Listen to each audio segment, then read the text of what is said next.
Sorry guys, nandri pa mute. Muri say guys, sorry nandri pa mute guys. Masquera say guys, Masquera say guys, how are you guys? Masquera say mira indi pani vanhu ndabvisa pa mute guys. Ndabvisa Masquera say ndandiri pa call saka ndachitaura nevanhu vari kufunga kuya panyaya ishi vari kuya panyaya yavapa motiregererawo guys nelive yanezuro zuka after taiona live ari kuti itechnical error ati achaidzosa ichaupload. I don't know kuti ari kuupgrade chii chari kuupgrade saka amene chari kuupgrade saka zuka ati achaidzosa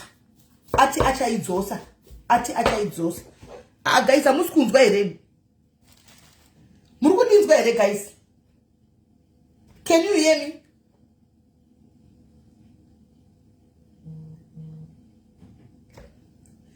Can you hear me guys?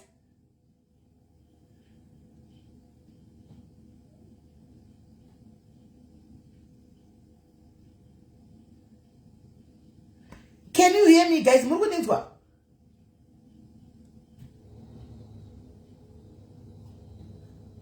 Okay, hands yes we can. Alright.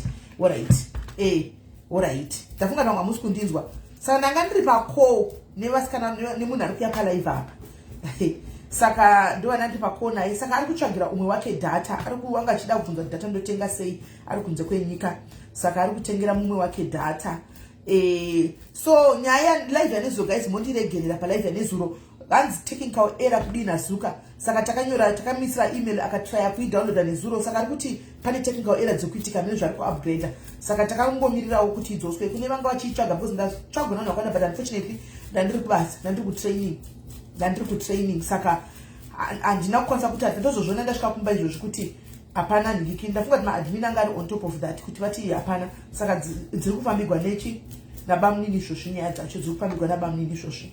Anditika right. Masquera seiko guys tichimirira vari kuya. Masquera seiko atiri kutraining guys kubva kuseni na9 kusvika izvozvi na5 na4 kutobuda manje kutobuda nekuya kumba. Saka tagadzira kuti tibike manje, tibikire mhuri, tibikire varume ava timubikira munhu noti vana havadisa dzakafa kubikira munhu 1 mangwana tichienda kubasa right.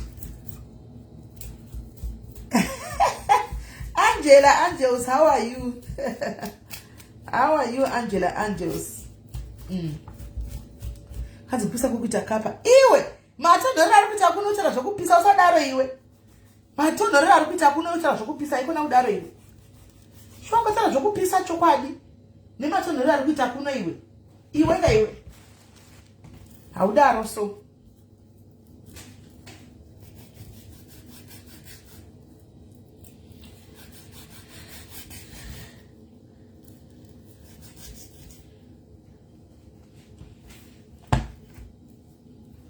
Haudaro. Hanzi ndiko shamari. Kwai ndaona dzamburidziwa kwai ndoda fish. Saka ndizandiri kupara zvakaoma. Dzamburidziwa saka zadza to defrost hacho at least. Andina kubvisa Natasha live yanezuro. Ndocho andiri kutaura kuti itechnical error yazuka. Tatomisira ma-emails ati achaidzosa. Isato takatozozvona nezuro vanhu vachitoti ko live iripi. Ndibva live pasina. Ndobva tatoita live chat neyo kuFacebook kuti mabvisa live yedu hatisi kuiona. Ndopa vakati ndobva vatipa amene zvikuitira vaigadzira matechnical errors avo. Saka takatoimirira. Saka izvozvi ndatotarisa futi nchidzoka. Ndobva ndatoona pasina. Ndobva ndatobata bamini live yedu haipo haisati yadzoka. Saka bamini vangu vasikowo kumba vanga vasingambotarisa. Saka iko zvino vatoenda futi pa live chat neFacebook kuti vavaudze kuti live haina kudzoka. Ivadzose live yedu. Vanodzosa. Ichadzoka guys. Ichadzoka. Titi masamba akundifonera ndandichivatsvaka.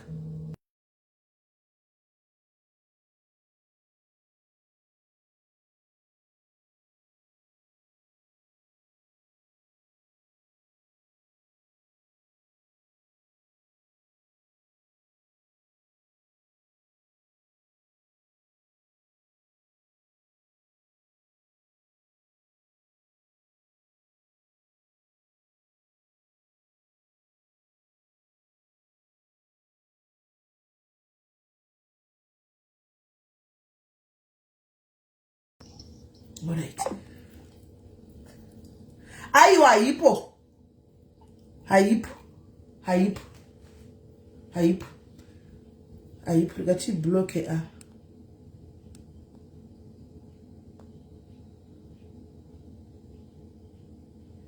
mati mazana ndakuzandika tichapinda muningikiri tichapinda mu 2025 takachena tichapinda takachena maghosti masocialites machiva tisingadi panapa toda kupinda takachena tiri kukudza page redu zviri smart page redu riri kukura zviri smart so we don't need vanhu vari negative nevanhu vasina nebasa rese page rake ronzi tifollowera Sandi rinonzi Sandi Evangelica Sandi rinonzi Evangelica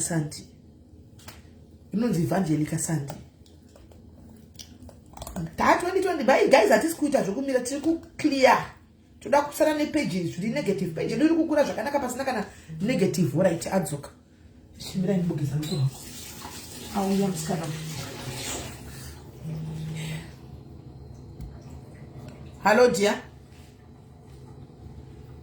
hello I'm ready. Right, I am on live already. Ndatoipa live and tatodarika number yedu 500 yaya. Right. Rimwe rakatema sivanda rakanzi yeshi manje maoko angu anengikiri.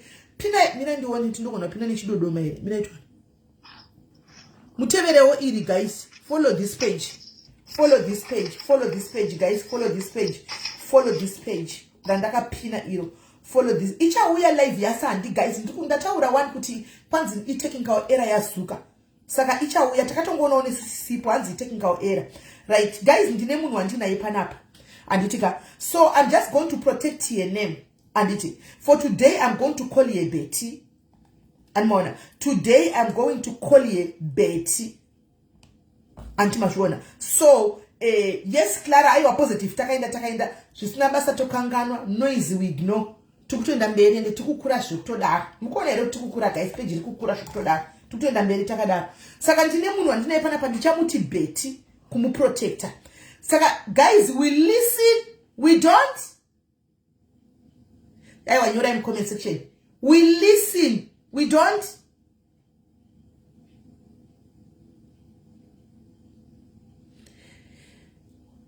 We listen, we don't. Guys, yes, we don't judge. Anditika. Right, my sister, Nasi uri Betty, can you please, yes, Betty, uri say hapo, can you please tell us your story?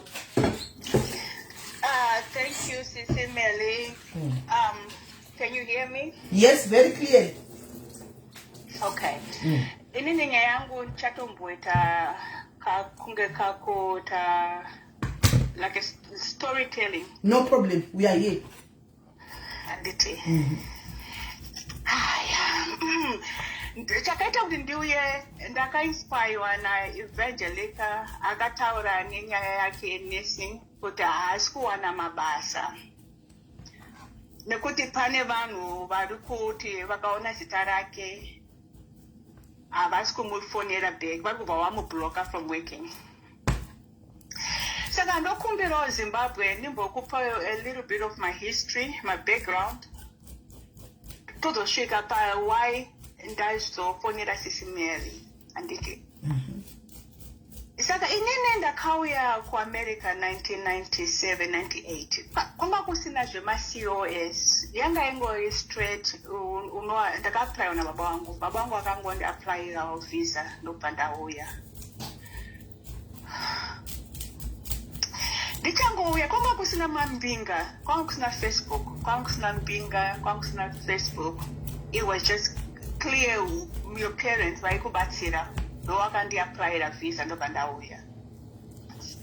Ndauya kuAmerica ndakasettle down. Ndokubva ndatanga I was introduced to nursing homes.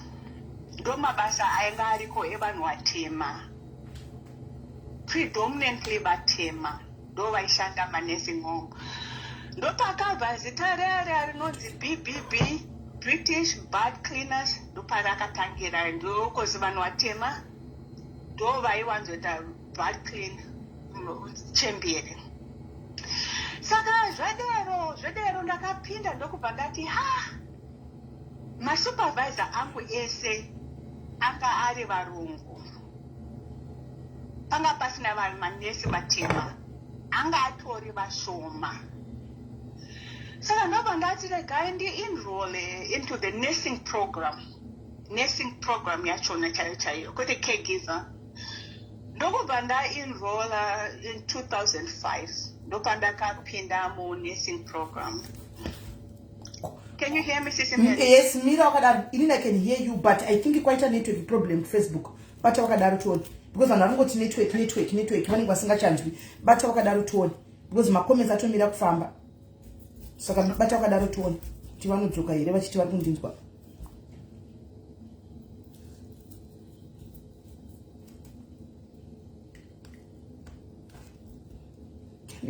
Can you hear me, guys? Makundinzwa here.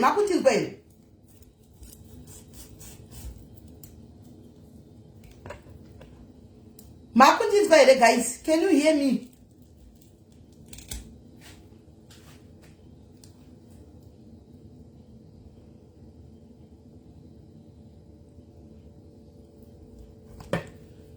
Can you hear me, guys?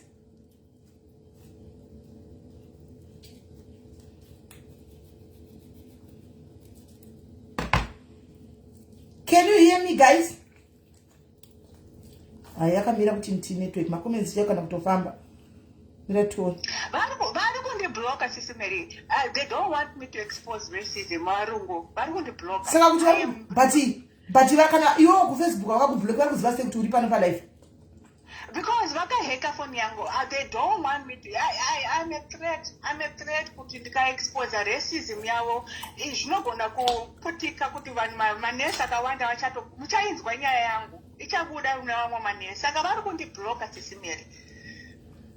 Saka vari kukata even inini side rangu. Vari kundikata kuti ndisataure. They are trying to block me from saying my story. Chiri kuitika. Because once I say my story, it's going to expose. Kana ichiexpose vanhu kuti vaone mabasa saka ndizvatiri kutoda izvozvo. Ndozvatiri kuda izvozvo because havasi kuda because I want to say my side of the story zviri kuitika muAmerica, what's happening in America. Because yakamira kuti nti haisi kufamba. Alright, mira ndidrop ndidzoke. Namba mira kudzoka ndogona because ndakunzwika here, guys. Haikutiza wena. Mira ndichinje position. Even inini. Sis Melly,